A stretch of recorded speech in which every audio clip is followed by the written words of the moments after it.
Welcome to episode 147 of In Touch with iOS, a podcast that talks about iPhone, iPad, Apple Watch, Apple TV, and related technologies. I am your host, Dave Ginsburg, and my co-host, Warren Sklar, is here. How you doing, Warren? Good. I think I missed you last week. Yeah, you did. I did. What was I doing? Oh, yeah, the dog I was just talking about had to take an emergency vet trip that took way too long for way too little of an issue. So well, you're back. Good to be back. Good to have you back. And then returning to our show is Mr. Chuck Joyner from Mac Voices. How you doing, Chuck?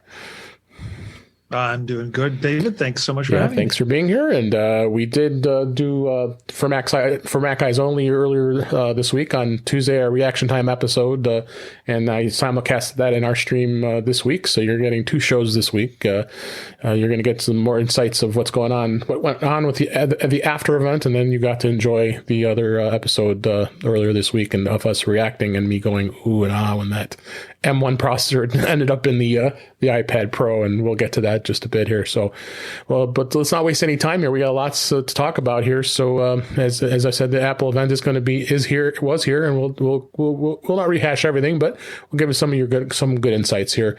But I have a couple news stories I want to touch on real quick here. We touched upon this, I think, a little bit in one of the other shows we've been on, Chuck. Apple's trade-in partner, Phobio, has been reportedly faced an alarming uptick in complaints. This is on Mac Rumors. Apple has placed increased emphasis on device trade-ins in the last few years, and I must say their pricing has been pretty incredible.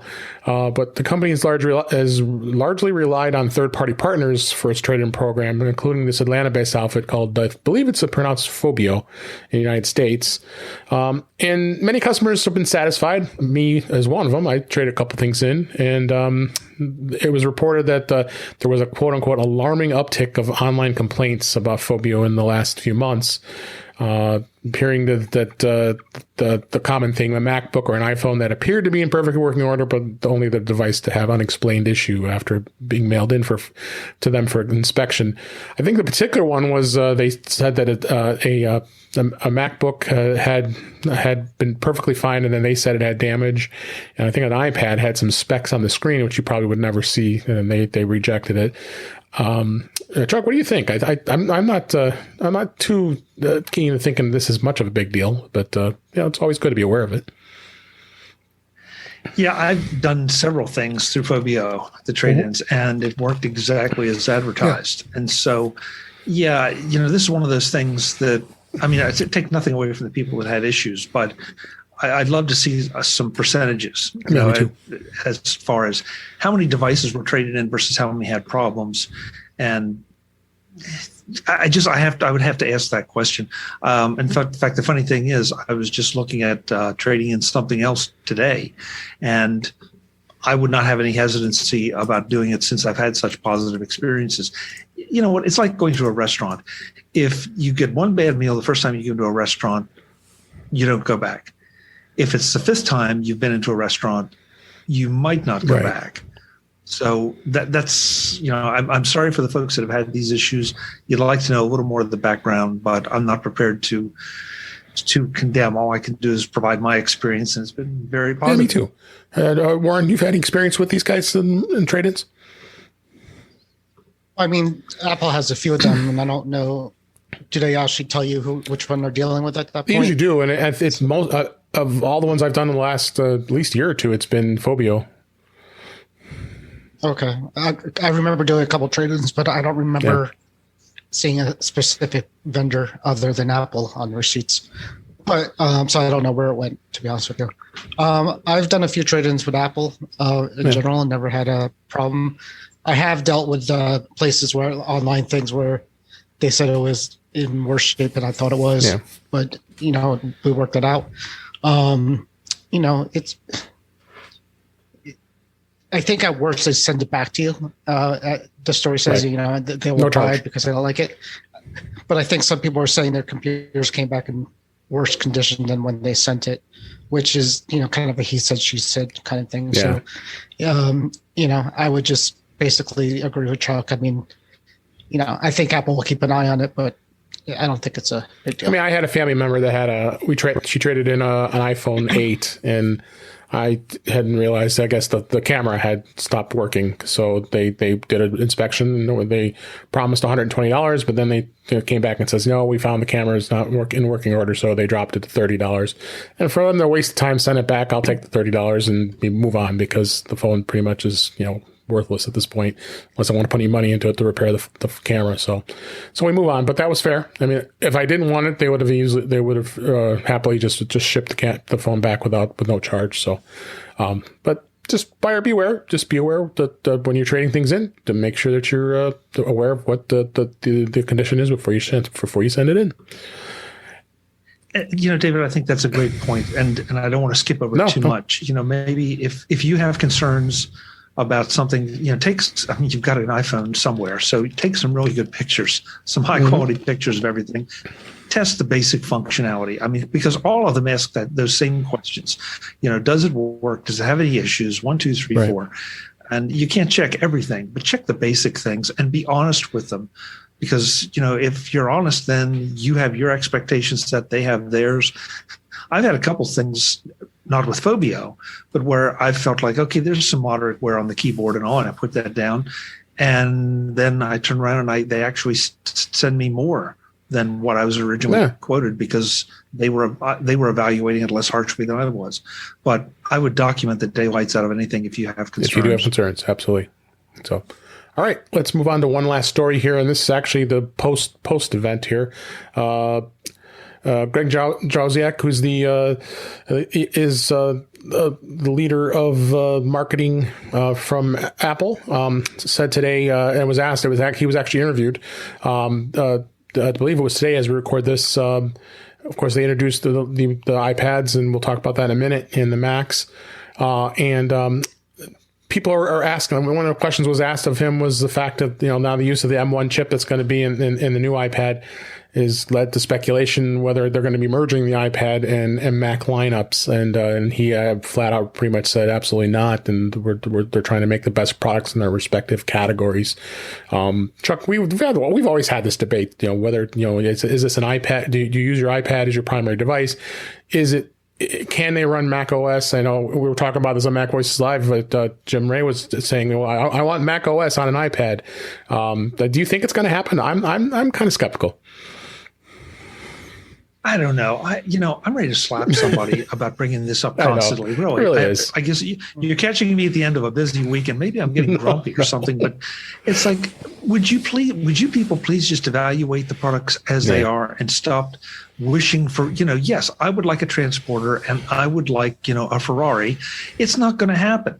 So for heaven's sake, just take these, evaluate them for what they are. If you have criticisms of them, or if you have wish lists, that's fine. But, and I mean, what do they expect? They expect to get Jaws in a room somewhere and say, well, secretly, we're planning to merge, but we're not telling anybody. Come on. Why would you telegraph the information to your competitors? Second, why would you telegraph it to your audience? Because all they're going to do is say, well, then get it done now. I want it now. I want it now. So just take the machines as they are. Yeah. Beyond that, I mean, it would seem logical that at some point a lot of the capabilities carry over. Right. But for right now, they've said no, so it's no until they say yes. Yeah. Warren, any thoughts on this?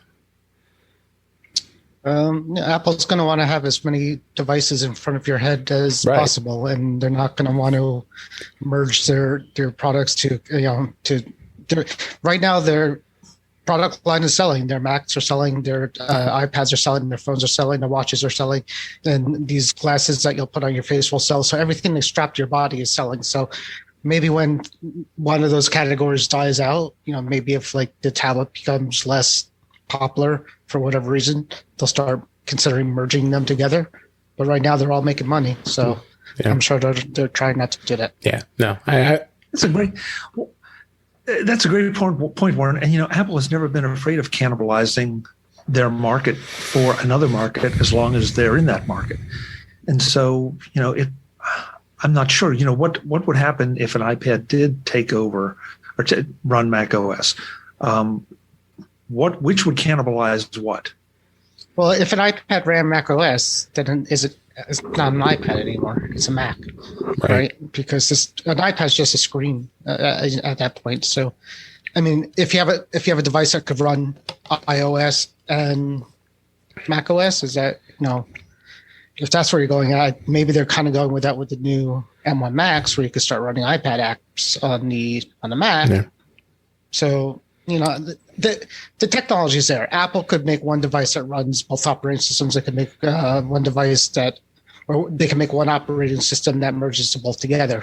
So it depends on it depends on what you want to do with it. But again, if you have an iPad that's running Mac OS and a keyboard and a trackpad, it's actually what is it? Yeah. Yeah, I agree. All right, let's go ahead and move on to the topics of the week. As soon as the announcement was made, Apple went ahead and released all the release candidates for beta for this week, as we always talk about on our topics. iOS 14.5 beta RC, which is release candidate, was released this week, and which means it's near its final version.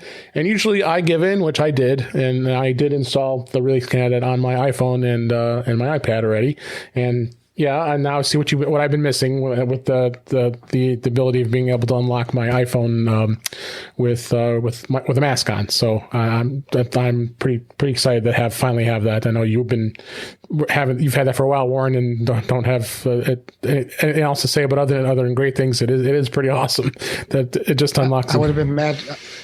I would have been mad at myself for the last 6 months for not having it if I didn't do it at this point. Well, because at work it's been a godsend because I'm always on my phone and mask on. Have to wear a mask.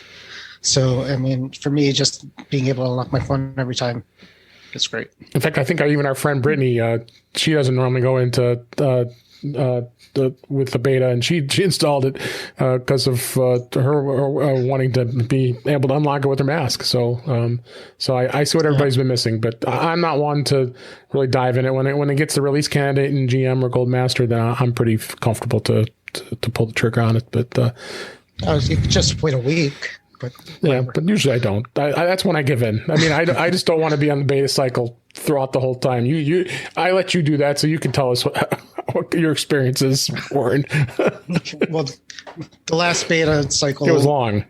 It was long. So and after the second beta of it, I didn't notice one difference in anything, either performance stability or anything. That's a good thing. But this is not unusual, and they did this on Mac OS today as well, is the overlapping. So the release candidate is out. It's not out to the public just yet. It should be. They're saying the release next Tuesday, I would think.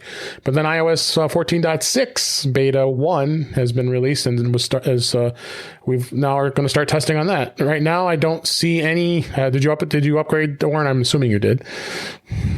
Yes, I did the iPhone and the watch today. One of the changes I saw was interesting is I know you usually had to get the new profile every time the new beta came out. You don't have to do that anymore from what I see, because it did give an option at the bottom there saying also available iOS 14.6, and I have a link in the show notes from 9 to 5 Mac showing that. So I thought that was interesting, that because usually you need to update the profile every time they move to the next version of the beta. I wonder if this is the first time there's three releases of the operating systems. Yeah, there's two betas in the production version of it. So. Yeah, so you got three. I don't. Well, there's literally two betas out for the same product, and I don't remember that happening before. No, there've been a lot of firsts here with this, and it's been very interesting to say the least. But nothing notable so far. No one's finding anything different with F14.6, and we've only had it for a few hours, so it's really hard to say what they've added just yet. And the watch about 30 minutes. It just finished before I came here. So if my wrist catches on fire, then it's new data. That's right. So, Warren, be sure to please let us know if the watch can run Mac OS. Yeah, I want to know. Yeah. Well, it's very tiny. version of Safari on there. Yes, I'll let you know. Right now, it looks pretty much exactly the same as before. So. No, although I had a bit of a challenge getting the watchOS 7.4 on my watch, I had to delete the profile and add it back again. I actually deleted it after I'd already downloaded because it seemed to take like almost forever to install it on the watch. So I'm disappointed in myself. I told myself I was going to just stay on production for a while, so I was looking the new beta today totally screwed me up. So I'm like, okay, so I'm going to prepare. Dave Hamilton did on his podcast last week said, it's a good time to do a fresh install of everything and, don't bring back things. And he said, especially on the M1s, that sometimes they don't download. Sometimes there's been a challenge with that. You're not getting the optimized version of the program if you're doing a restore. So I was going to do all that, and then they dropped these new betas on me. I'm like, all right. Well, that's what we have you, so you can keep reporting us back and let you go on live on the edge with the new version. So that's beta for this week. iOS 14.6, iPadOS 14.6, so watchOS 7.5, and then tvOS is also, I believe, is released as well. So, all right, so let's jump right into the spring loaded Apple event, and it was really spring loaded. There was a lot of product releases, and there was a lot of information squeezed into that one short hour. Wouldn't you say, Chuck? Because we really got a lot of information and all that in that little time. Yeah, it was an intense hour. It really was. I came away kind of tired, and all we were doing was watching and commenting. But it was fast. It was furious, and the great thing I thought was, for some of the, I with all due respect to all the announcements, with some of what I considered the second tier announcements. Yeah.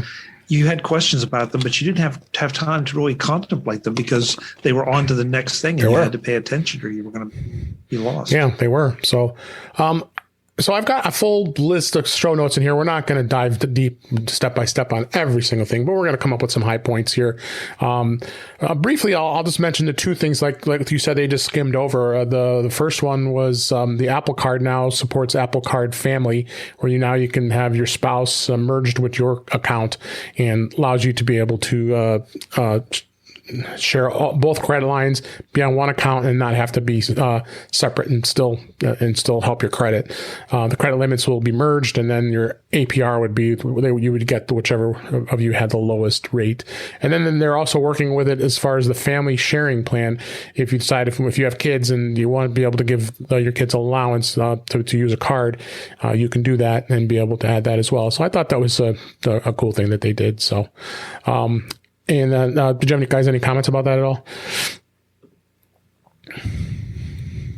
Not really. Just it's one more refinement to the financial aspect of things. Yeah, another as part of their package of services.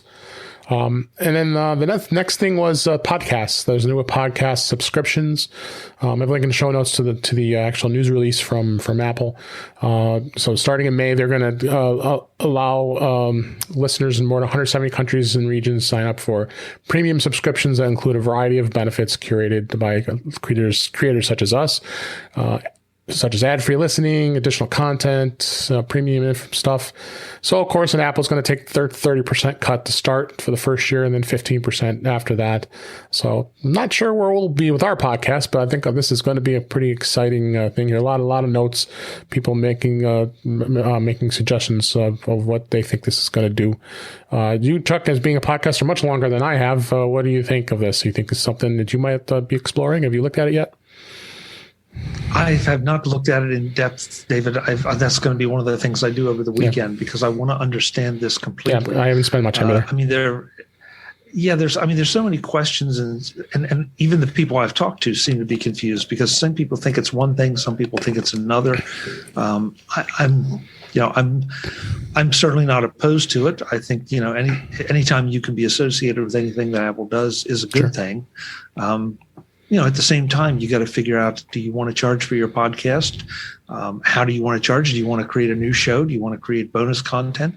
A lot of questions about who's managing what and how it's being delivered, what the impact is to the audience for, say, third-party podcatcher softwares. Yeah. So software. Yeah. Sorry. So yeah, they're just right now. I feel like I personally have more questions than answers. With you. And maybe by the end of the weekend, I'll have at least a few answers, or maybe a lot more questions. We'll definitely cover that and get what we find in as the days and weeks progress here. It's not coming out till next month. So, and Warren, as a consumer, would you subscribe to a podcast that offers premium content? That I don't know, but if you guys start making money, I want in. That's right. Spoken like a capitalist, Warren. Good job. I like it. So, all right. So those are just the brief announcements that were just kind of skimmed over. Let's start off. I'll just kill this one piece off. Is the iPhone 12 and the iPhone 12 mini now have purple as a color choice, and not the Pro or the Pro Max are going to have that color. So I don't think there's much else to say about that. If you like a pretty purple, then maybe that iPhone's for you. No, David. If you've been reading the things today, it's more of a lavender. It seems lavender. If I was looking at it closer, it's like this was a big news weekend. You guys are focusing on this, But hey, I guess if it's important to you, it's important to you. Absolutely. It's not even lavender. It's going to be a made up apple color that they make up words for, like tangerine jello is one of their new spring colors, I think, but yeah. They generally don't use just green or blue. It's fancier. So let's go ahead and move on. Let's spend some time on AirTag. AirTag was the big announcement of the day, I think, because it's a new product, and interesting device, little disc. It's got the Apple logo on it, and gives you the option to be able to keep track of your stuff. Whether you want to keep track of your keys, your backpack, or any other device, you can put this in the bag and be able to track where it's at. So. Interesting concept, I thought, with what it has to offer, including being part of the Find My network. So you can find your device very easily. It does utilize the U1 chip, which is in the iPhone 11, iPhone 12 for smart precision finding of the product. It was a kind of a neat ad that they put in the event. I thought with the guy diving into the couch and looking for all kinds of stuff. And I did see an iPod Nano in there as he was going through, along with the cashews or the pistachios and all the coins. So it was a cool ad, but I think it's got some quite a bit of potential, and it is actually going to go on sale tomorrow as we record this at 7 a.m. So I'll probably be up and putting my order in. But Chuck, what were your first initial impressions of the AirTags, and is this going to be something you get? I'm definitely going to get a set of 4 and try them out. Very positive. It's like finally we don't have to listen to this as a rumor anymore, because it's now 2 years. It was 2 years. But yeah. But as a device, it looks good if it performs even half as well as some of the other things. There's I've been using a competitor up to this point, but I'm going to definitely try the Apple thing. The point that I think needs to, I have made it a number of times, I'll make it here too, that what makes this so interesting and so superior to pretty much everything else is the network behind it. And that's the network of iDevices out there. How do you go anywhere except maybe the top of Everest and not find a whole pack of iPhones? Yeah. And so as a result, that's going to give you a much better chance at finding or locating anything that's lost or misplaced, especially at a distance of any kind. So that to me is one of the key parts of this. It's not just that Apple has made something that is similar to something somebody else makes, but they found a way to leverage one more way to leverage the network that they have created. Absolutely. Warren, are you going to be buying some tomorrow? Well, I'm going to pick up a 4-pack. I'm going to get 2 of them engraved, and not sure about the other 2, but yeah, I'm excited for them. They look pretty enough. I'm going to put 2 on my dogs, 1 on each dog. So I'm going to get a nice little key holder. There was that article that came out today that said these are not for your pets or your children. I don't know if you saw that, but Somebody said that. So, the writer, she says, if you should really use an Apple Watch for your kid instead. And then I thought she was going to write, you should put an Apple Watch on your dog too, but she didn't do that. She basically said, your dog, don't put on your dog because it still has to see the Apple network and blah, blah, blah. So it's liability, right? They don't want people to say, I can't buy my kid or my pet because of, I trusted this Apple tag to tell me where he is or she is. So I get that. But, for like Chuck said, I have one dog that's not going anywhere. I'm just getting it because I like him, the tags. But the other one could run. She's a puppy.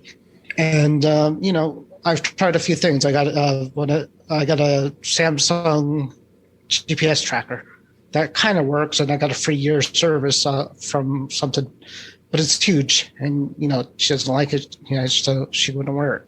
So that's where the AirTags are going. I don't know what I'm doing with the other two yet, but I'll figure it out. I think we'll figure out what to do with them. Yeah, the engraving is very an interesting thing, and I see how very easy it is to just put your initials on them or whatever you want to put. I think emojis are on there and some numbers or whatever you want to engrave onto them, and it's free, which is pretty amazing. Because Apple usually charges. We'll see tomorrow how much it pushes its shipping back. Yeah.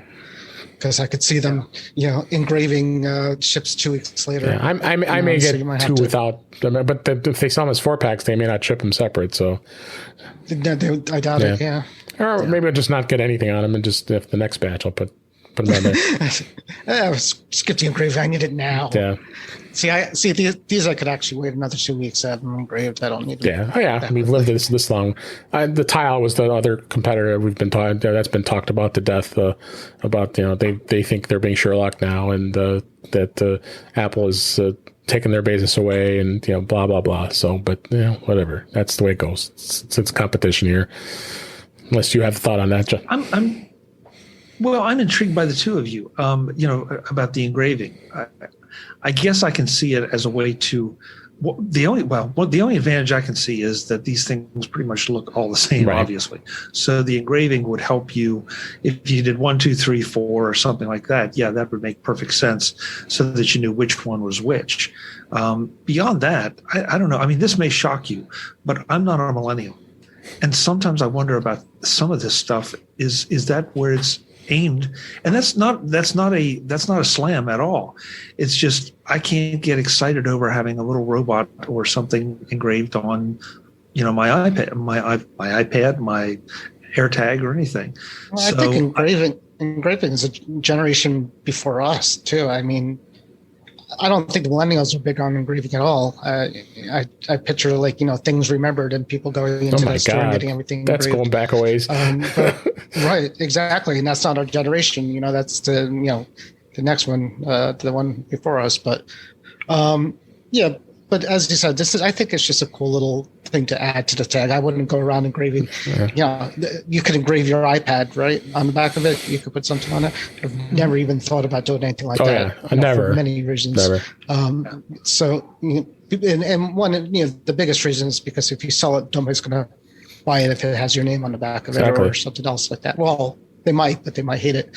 Where an AirTag, it's going to be, I'm not selling that. Nah, they're disposable.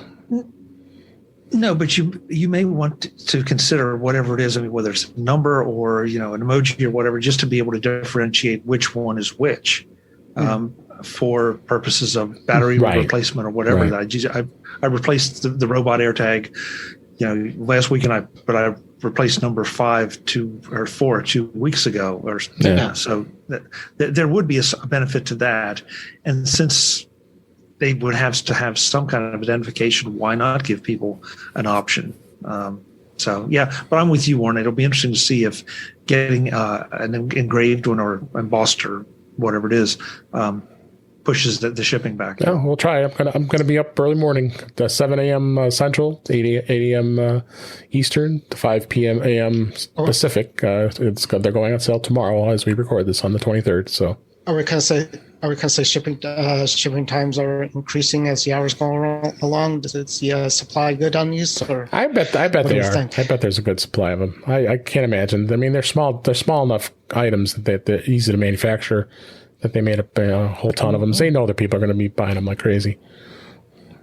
You'd think. Yeah. Even the AirPods Pro or the headphones that just came out, you wouldn't think they would sell out, but the next day, like, they were gone. Yeah, well, they until like 3 weeks out. Probably didn't make enough when that was the problem. Just to wrap up with the AirTags, you can buy the extra key change, and Apple is just charging quite a premium for it. And some of them, I know there's a Belkin one that's around $12 or $13, but all the Apple ones, the basic ones, are $30, $40, which is a little steep. It adds double the price of the AirTag. Then of course there's the dreaded Hermes. Yeah, spending $450 for a luggage tag that you want to put on your luggage, right? And just because you could say you have a Hermes AirTag ring. So crazy stuff with that. Battery is replaceable. They're saying it's 1 year of battery life. It does use the wafer size. The 2032 battery, would very common, very easy. Looks like very easy to replace. And check it out. I think it's good. And Siri's going to be working with it as well. Precision finding is going to be great. Find My Network. So all that we talked about, it's going to be good stuff here. So do you guys have anything else you want to talk about the AirTag before we move on? All right, let's move on to the iPad Pro. I know Warren and I have been itching to replace our iPads. We've had them since 2018, and we held off when the 2020 model was because there was zero reason to actually update it. But there could be some of a compelling reason of it. I know I got excited. If you go back and listen to episode 146 of the show, and my excitement when I saw that. Tim Cook was in disguise, as we found out after the fact, when he was pulling out the chip from a Mac and an M1 chip from the Mac and transplanting it into a iPad Pro as they close it, and then Tim Cook took his mask off. So that was probably the most interesting of the announcement, is the fact that they've now gone to the same exact chip, the M1, that's in a Mac Mini and a MacBook Pro and a MacBook Air. Let's talk about the processing a little bit. Chuck, what do you think? Do you think that was I think that was a pretty good move. I think it is, as far as moving over to that processor. I think it's definitely a good move for lots of reasons. I mean, I can see from a manufacturing and supply standpoint, they only have to make M1s now. They don't have to worry about any of the A series chips. So that's good. You get the added benefit of the horsepower. So this makes, to me, this means that forget the Mac OS thing for a minute, but just there's going to be very little reason that a developer can't do just about anything they want with this M1 chip in an iPad. So there's going to be no more questions of horsepower or anything like that for quite some time to come. So I think that makes it just flat out exciting right there. And for those people who really are trying to replace their laptops with an iPad, they're going to have access to a whole lot more power than they've ever had before. So I think it's a great move. I'm not enough of an engineer to know about heat issues and power consumption issues, but from what we've seen with the MacBook Airs that have the M1 chip, and every user, and me included, they just go and they go and they go and they go. And, you're kind of surprised when you have to recharge it because the battery life is so good. So on an iPad, I would think this would make even the battery life even more amazing. I would think, on how you use it. With my experience having the Mac Mini M1, which of course I don't have a battery for that one, but it's quiet, and that really tells you that the M1 can be handled in a device that doesn't need fans. Albeit we aren't talking about the iMacs today, but the iMacs do have small little fans that were set at 10 decibel, which you barely could hear that. But there was obviously a reason because of the screen and all the other components that are in an iMac. But yeah, I think if you compare it to any of the MacBook Pro, MacBook Air, and the Mac Mini, no fans are needed. So, and there's never been a fan in iPad before, so they obviously know that chip is going to work fine in an iPad. Warren, what's your thoughts on the processing of this new iPad? Is it going to be compelling enough for you to upgrade? I mean, for what I use my iPad for, the performance on my 2018 seems incredible still. I don't notice any lag with anything. Yeah. But with the with the demos they did, they did the demo of the guy playing the piano and the music transcribing right on spot, which was really cool.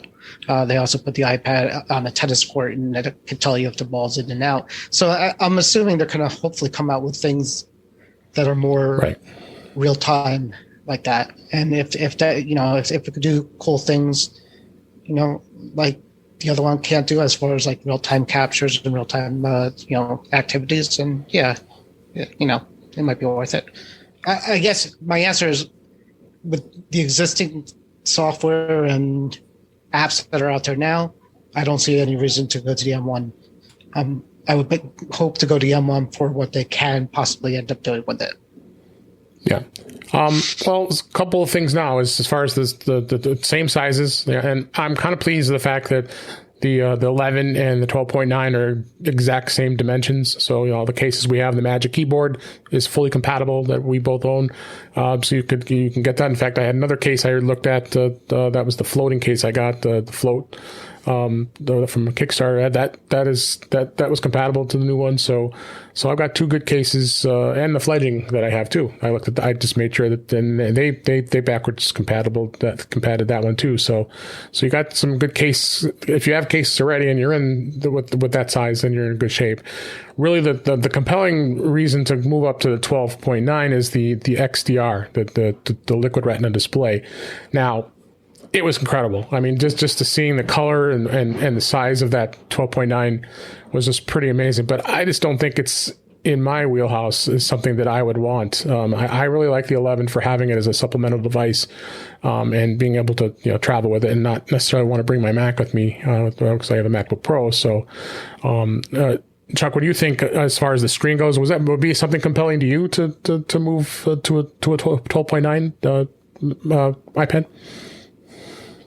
It will be a nice benefit, but I'll be moving to the 12, the 12-inch iPad regardless. Okay. I mean, so is it one of the factors that drives me there? Not from the 11, but to upgrade, absolutely. Okay. Because I'm rocking an iPad Pro that is, I think, from 2015. Yeah. So. So I've been really waiting for a significant upgrade, and this. Not just the M1 chip, but the screen, everything about this iPad just is screaming at me that this is the one that I've been kind of waiting for. And so, it'll be a very nice benefit. And you're right, the only trouble with the colors and all that, they can do anything with video or saturate a photo. I'm anxious to see it in person. But that said, having seen the XDR displays, I'm anxious to see just how good this thing it might be really something I may go look at and see, is it compelling enough? But I've just been happy enough with the 11. I don't know. I had a 12.9. I have an old 12.9 here, a Lightning one, first gen. Yeah, I look at it, it's like, God, that is a nice size screen, but I don't know. The 11 has just always been a good daily driver for me for what I use it for. So, But see, you just hit the key phrase, what you use it for. That's the big question. If you consume a lot on it, it's going to be that it would almost seem like a no-brainer because it's just going to be that much better, that better screen. Right. If you need the extra real estate, then it's a no-brainer. If you're somewhere in between with that, then, there are no wrong answers here. It really is a matter of sitting down and saying, what am I using it for? How am I using it? And, what's the cost benefit on the additional money? Right. Same with you, Warren. I mean, your 11-inch iPad Pro, would you be compelled to go to the 12.9? Oh, I've been arguing with myself for the last few days. It has to be interesting to see. It is. So, I mean, I got the 2018 11-inch like you. Right. I like the 11-inch. but sometimes I wish it was bigger. I like to use. Now that I sold my 16-inch MacBook, I think it would be a good idea to have a bigger iPad to use as a sidecar. If I need to do that, I've tried it with the 11-inch; it's too small. Also, so I don't know if I really need a new iPad and if I was going to the 11-inch I don't know if I could convince myself that I would need to do that. I'm considering going to the 12.9-inch, but that means having to sell all the accessories that I have for the 11-inch. That's the problem too, yeah. Including the Magic Keyboard. So I mean, I could trade. You and I both got a quote from Apple for like $445 for our like $455 maybe 11-inch. Something like that, because we have the same 256 gig Wi-Fi model. So, which is a pretty good. I mean, so if you put 440 towards an 11-inch, you're paying what, a couple $100, like $300 to $400. It won't sting as much. So I mean, that's tempting. So I'm gonna see. I might want to get a look at them. Yeah, one of the first times in history where I might want to get a look at the store before I actually hit the buy button the day it comes available. So I may want to do that and look at it first. And if the value goes down on the trade-in after a few weeks, it is what it is. So the rest of the stuff they've added, I just kind of whiz through it. The LiDAR is still there, the same cameras. The camera quality is really good. One thing with the camera they did add is that feature called center stage, which I found to be kind of intriguing. As you move, the camera moves with you in center stage, and gives you a center place of where the camera is looking at you. So I thought that was interesting. I know you and I both talked about it on the other shows. I thought that was a pretty cool feature they added. Yeah, I think maybe we're seeing the power of the M1 at work. I'm not sure that could have been accomplished with some of the earlier chips. Yeah. We always come back to certain themes, and this is one of those that if Apple makes the whole widget, they can do things that they just couldn't do otherwise. And I don't know if this is something they could do otherwise, but now they're doing it with this, so it leads me to believe no, that they couldn't. So they've given you that ultra wide lens, and now center stage will keep you in the frame, as opposed to having to buy some other little device that tries to follow you around the room. Obviously, this can't rotate the iPad, but it definitely helps for someone that is doing a presentation or whatever to keep them in frame. So yeah, I'm anxious to play with it and see just how useful it is. It looks to me to be very useful in certain circumstances. Sure. I want to see how I think that's really how it works too. So other features, Thunderbolt was a big thing they made a big thing about, and I think that's pretty big. Thunderbolt support. I know OWC had sent out a press release talking about their products. They've got the OWC, the external drives, and the hub, which we have. That's going to take advantage of those very fast Thunderbolt speeds, especially those drives with the the NVM drives that put it at 100 megabytes in a second, and very fast. So that's going to really give you some improvements with that. So you're probably going to see it. And then, of course, driving displays, 4K displays, it's going to be a lot more efficient if you want to with this. Battery life is going to be improved because of the M1. The M1's got really good helps with the battery life. The storage is going to be interesting because you go from 128, 256, and 512, and those are they're packaging that with 8 gigabytes of RAM. If you go to the 1 terabyte or the 2 terabyte model, you're going to be at 16 gigs of RAM. That's the most I've ever seen an iPad ever since the iPad has come out. So, but you're going to pay a premium for those larger the storage, the 1 and 2 terabytes. I think that the 12.9 inch is going to max out about $2,400 for an iPad Pro. That's a big chunk of change to put down. So, Warren, what do you think of these technologies with the Thunderbolt and this memory that they've added? Yeah, they've always been quiet with the memory. So I mean, and they were pretty open this time. This is the first. They were pretty open with what it was for whatever reason. I think what they're really pushing with that is basically saying, "Listen, this is the same kind of junk we put in the new MacBook and the new MacBook Mini." So people know, like, this is a computer chip, right? Now we're talking. This iPad has a computer chip in it, is what they're thinking. And what they I don't even think that way. But they, as far as the storage goes, I know you guys were saying during your pre-show that you thought it was going to start at 64 at the price that it was coming out with, and they gave you 128 as a base, which is good.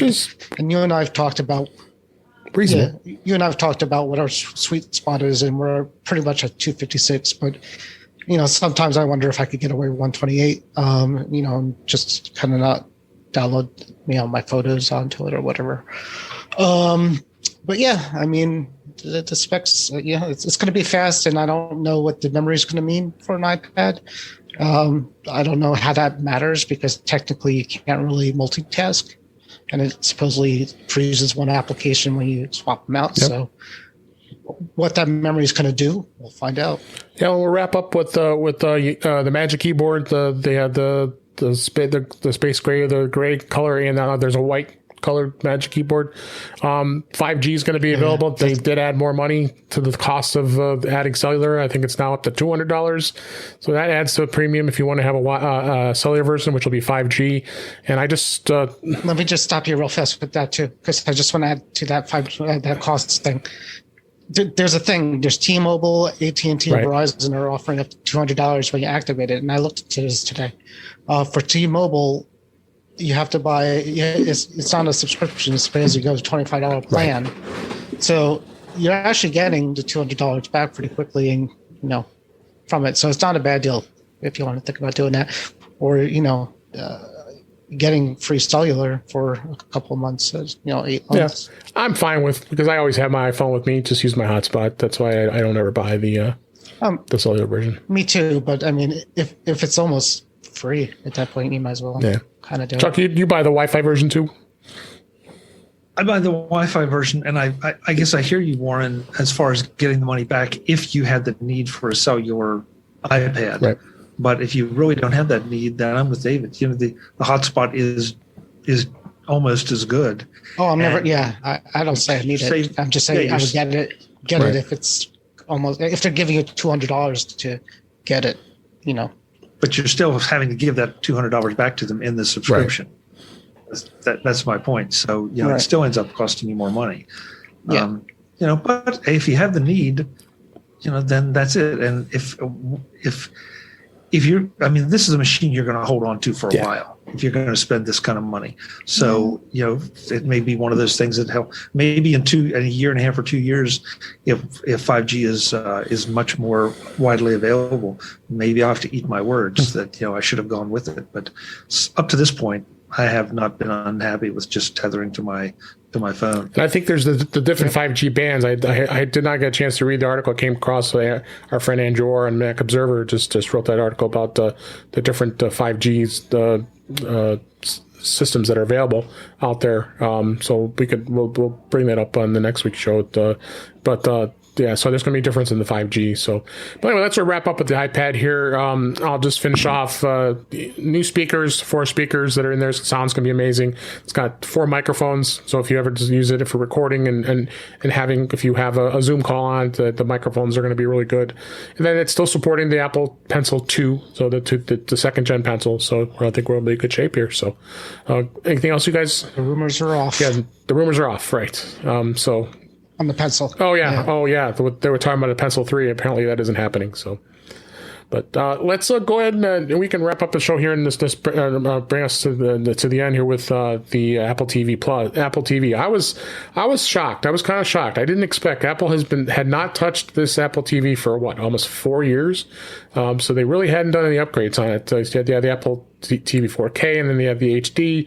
But the biggest thing was, and we've talked to beat this thing to death, is the complaint about the remote, the Siri remote. It was a horrible remote. So I looked. We've seen the remote, and it looks neat. I think it's something that's going to make people happier. And it's got the power button at the top. Now you can turn your TV on and off. No more touchpad. It's the Ring. It's similar to an iPod. The old iPod. Going back to first gen iPod. It seems like it's designed like that with it as well. And then they upgraded it with the A12 Bionic processor, so that's going to make some differences in performance. But you know what? I've got the older 4K, and it doesn't seem too slow to me. I think it's got a pretty good interface. Chuck, you have Apple TVs? Is this something you would look at upgrading? At some point, it's not going to be the first thing I upgrade, because I'm going to be spending too much money on the iPad. But eventually, I think so. Especially for the main TV in the living room, which is a 4K TV. If you don't have a 4K TV, I kind of don't see the point in doing the upgrade, at least for now, unless you just have that white hot burning hatred of the remote, which I don't. And you can buy the remote separately. It's $59 for just the remote. Yeah, so you can save yourself some money there. Once again, this is one of those things that, what else will happen down the road that will require this Apple TV? But when that happens, then maybe I'll upgrade. Or if you see a special on it or whatever, I'd say this is one of those that, I will do at some point. I just don't feel the need to be right out of the box with that one. Yeah. And Warren, is this something you're not a big Apple TV device? You don't use, or do you use them in your house? I use it, but I not that often. I still have the HD version of. I didn't get the 4K one, and I don't regret that either. I mean, I like it, but I just use it for Apple TV and Netflix, and I found that I could do that on my TV just as fast with the smart TV. So, I'm with Chuck. If they come up with something that takes good use of it and makes it more fun, I would definitely get one. I have a 4K TV for that. But I would love to set up like the Apple TV and the Home Pods and get the whole nice theater going. But at the end of the day, you're just lazy. You just turn on the TV and you don't want to go through all that. So, to answer your question, no, I'm not jumping on that right now. Yeah. Well, there are some compelling additions to the new 4K Apple TV. It is a high frame rate HDR, so if you have 4K, obviously that's going to make a difference. It's now got Wi-Fi 6, because I don't think the old versions had Wi-Fi 6. It now is incorporating the smart home hub, so the Apple TV can become a hub for your smart home for the HomeKit. So that could be something compelling that you might want to look at. AirPlay now has Dolby Atmos, so sound will be even more vastly improved. One thing that was interesting I saw was the color picker with using your iPhone. I like to hear more about that, because they didn't really touch upon that too much. I showed a little bit about it during the event today.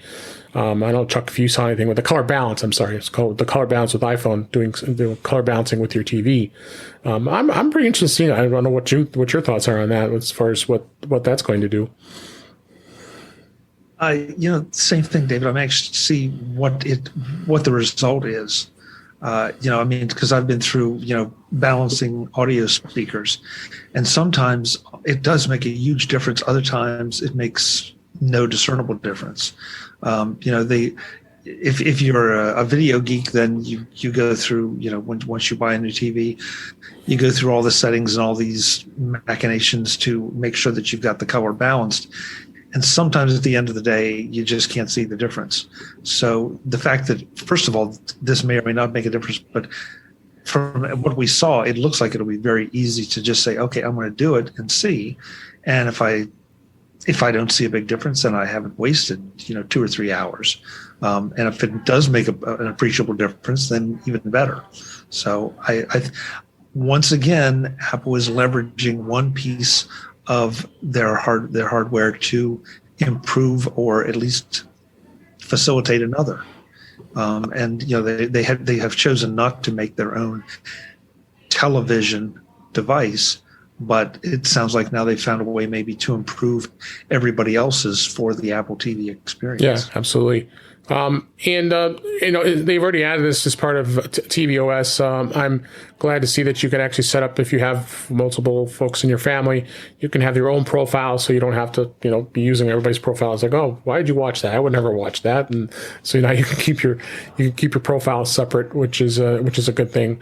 Other thing was interesting. It actually got announced today. Was AppleCare now has AppleCare Plus available for the first time on the Apple TV. I mean, I wouldn't buy AppleCare for as I said, I would buy AppleCare Plus for I would buy. I mean, AppleCare on an Apple TV. It's just it's pointless. I mean, $30. I guess. Yeah. Well, it's gonna they want to give you the extra insurance, I guess. But what is someone going to drop the Apple TV? I mean, I mean, just I don't know. They did it for the HomePod too, which I didn't understand too much. You know what though? I can't speak for you guys, but because I don't have kids or animals running around the house, but a lot of people do. And some of the horror stories I hear from my friends with kids of all ages and animals too, about the things that they will chew up and destroy. And so I'm not sure exactly how that fits into AppleCare, but it would be an interesting thing to say, okay, hey, my Apple TV got destroyed, but I've got AppleCare, so I get a new one. Yeah, because you get. Does it cover accidental damage? That's why this is the first time for AppleCare Plus. So yeah, Plus, okay.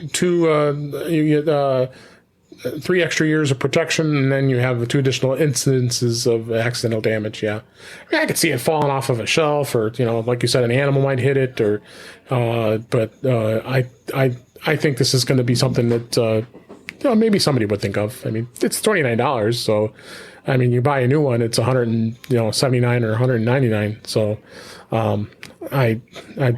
I just don't know how like you're I'm kind of with you, Warren. It just those things they're like bricks. I mean, there's Apple TV, like the first generations that are still running. Right. I mean, they're pretty solid. You'd have to really fling it. you would need a bad kid or a bad animal to really do a good job on it. But if you think about it. Sorry, go ahead. No, I mean, the HomePod I get more because the animal could show on the cables and stuff like that. But I don't know. It's just it's sitting on just talking about the Apple TV in general. It's just sitting under a cable box somewhere. It's not going anywhere. But that's just me. So. Well, and it doesn't cost. Let's look at it this way. First of all, you don't have to buy it, and second, it doesn't really cost Apple much of anything to offer it. Oh, yeah. If you are one of those who has concerns that something might happen to your Apple TV, so it's no. like, don't get me wrong. I got Apple Care Plus on a lot of my stuff. It's just some things I just don't. So just kind of wrap up the Apple TV here. They're also still selling, believe it or not, the Apple TV HD for $149, which will now include the new Siri remote, which I guess it's compelling enough that if you have an old one, you might, or if you have a really old one, especially if you have a Series 3 that's obsolete, that might be something you might want to look at if you don't have 4K. And then the 2 4K models is $179 for 32 gig and $199 for the 64 gig. And then, again, like we mentioned, you can buy the Siri remote separately for the first time. Not for the first time. They've been selling it for a while, but not anybody would want to buy that old remote. I wonder how many there can have left in our house of old Siri remotes. Get on Facebook and look for somebody who's surplusing them. A couple other things with the Apple TV Plus. I'm pretty excited to see Ted Lasso is going to be coming out on July 23rd. I watched the trailer and it's just so feel good every time you watch it. I went and watched it again, and I can't wait for that show to come out. And Apple TV Plus content continues to evolve, and I see a lot of great shows coming. So I think this is going to be a good device to be able to consume all that. I mean, of course, you can watch it pretty much anywhere as it is anyway. So I think it's a pretty good stuff. So But yeah, I think we covered pretty much everything there was to know about the event, and we got it within an hour here. So unless you guys had anything else, we're going to go ahead and wrap things up for this week. That's a wrap for this week. Please send your comments and questions or suggestions to our email address, feedback@intouchwithios.com. You can follow us on Twitter @intouchwithios, or you can also subscribe in your favorite podcatcher, including Apple Podcasts and many others. But better yet, go to our website at intouchwithios.com, where all the links to all the ways to listen to us are there. I am your host, Dave Ginsburg, and you can find me on Twitter @DaveG65. Chuck, thanks as always for coming on the show. We always love having you on, and tell everybody where they can find you. Hey, I always appreciate it. It's always fun to talk to you guys. You can find what I do over at macvoices.com. We talk to lots of interesting people. On Tuesday nights, we do Mac Voices Live, and David and Warren have been known to stop by on more than one occasion. And so there, it's a panel discussion of whatever the topic of the week is, which usually lasts for about the first 3 minutes, and then the panel takes over and runs 2 hours later. Yeah, I completely lose control, but it's a lot of fun. We have a blast. And of course, on the socials, I'm at Chuck Joyner. Great. Thanks for having me, Dave. Thanks for being here. I really appreciate it. Warren, what's been going on at Mac to the Future Facebook group? Anything exciting? No, you know, I always use this time to thank the guests, and thank you, Chuck. It's good seeing you. Sorry I missed the other day. I wanted to join because I know you guys were talking about the new stuff, but I'm sure it was good. And you guys have a busy week. Oh yeah, this will be. I think we have number 6 tomorrow. So I just can't. I'm just in awe of how much time you guys are doing on this. Well, this was a busy week. Yeah. I think it'll settle down a little bit and somewhat normal because whenever. Well, three more months till WWDC. The next event, yeah. So. Yeah, boy. Much. And programming note, we warn you, of course, you're going to be, well, of course, no one know this, but you're going to be on vacation next week. So I've got two guests slotted in for come on the show. It'll be Miss Brittany Smith and Jeff Gammett will both be here. So we'll have a lot of fun on the next show. So with that, yes? What? Brittany and Jeff? Oh, you're a brave man, David Ginsburg. That's why I brought him on, because Warren's going to be gone, so I might not have some more fun here. So I will. It'll definitely be an interesting. It'll be an interesting. So, but that's okay. I think it'll be entertaining enough that people will. You'll definitely want to come back here next week and tune in. So. Well, thanks everybody for listening. We really appreciate it. I hope you enjoyed the show, and we enjoy giving it, providing it to you. And thanks for listening.